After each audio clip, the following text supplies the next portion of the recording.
Околу 60 милиони евра ќе чинат новите 150 екоавтобуси кои се најавуваат веќе извесен период. Според информации на Телма, авансот 10% ќе биде платен оваа година, кога се очекува да пристигнат и првите 30-тина.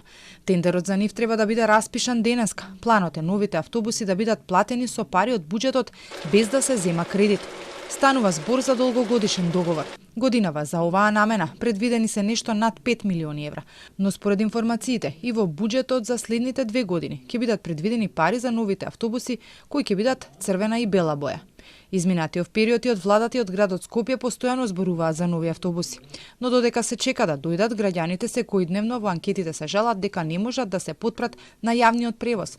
На таблите поставени на постојките пишува кој автобус со кој број за колку време треба да дојде, но често се случува или да доцнат подолго време или воопшто да не дојдат. Оваа состојба е присутна веќе подолго време. Често пати се случува и да стојат и по булеварите поради дефект, но и да прочитаме дека некој автобус се запалил. И претходно Министерството за транспорт и врски имаше распишано тендер за набавка на 120 автобуси, но беше неуспешен со образложение дека на повикот се јавила само една компанија која не ги исполнила условите.